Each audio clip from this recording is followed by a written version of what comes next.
الاستاذ عبد الله بدران امين حزب النور بالاسكندريه، من خلال مشاركات حضرتك في اليوم الانتخابي اليوم عايزين نعرف ايه راي حضرتك بالنسبه لسير العمليه الانتخابيه اليوم. والله بسم الله الرحمن الرحيم. وبالنسبه لسير العمليه الانتخابيه اعتقد ان هو من امثل ما يمكن. تواجد يكاد يكون يعني ممتاز جدا. حشود من الجماهير زي ما الناس كلها شافت. تسهيل في الإجراءات إلى أبعد حد، أمان متوفر من خلال تواجد قوات الأمن والجيش المكلفة بحماية مقر الانتخابات.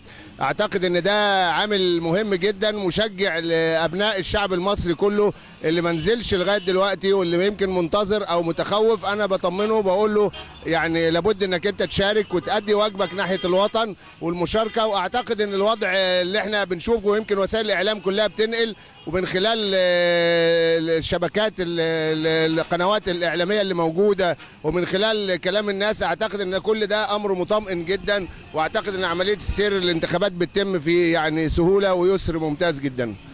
طب شيخنا، بالنسبه لدور حزب النور في العمليه الانتخابيه.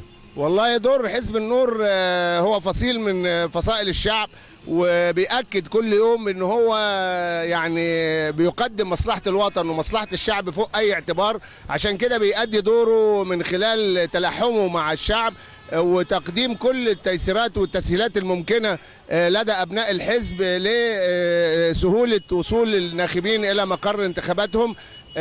تعريف المواطنين بمقر اللجان وتسهيل وصولهم. إعانة أي واحد محتاج إن هو يسهل له من توفير مواصلة، من تعريفه للمكان، كذلك يعني بيرشدوا على الطريق، بيساعدوا أثناء عبور الطريق. أبناء الحزب منتشرين في كل مقر اللجان وبيقدموا الخدمات الممكنة والمساعدة لوصول المواطنين، وده دور وطني كبير جدا بيقوم به أبناء الحزب، بالإضافة طبعا لمشاركة أبنائه في العملية الانتخابية.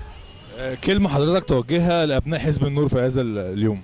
أقول أبناء حزب النور لازم تتحمل مسؤوليتك، ولازم تقوم بدورك أكتر وأكتر، ولازم تبذل، ولازم تتفاعل وتكون على قدر المسؤولية اللي الشعب المصري كل يوم بيعلقها في عنقك. وأقول له أن أنت تعلم أنك أنت الآن تكاد تكون من أكتر أو أقوى الفصائل السياسية اللي موجودة على الساحة، وأن واجب عليك أن أنت تقوم بدور كبير جدا.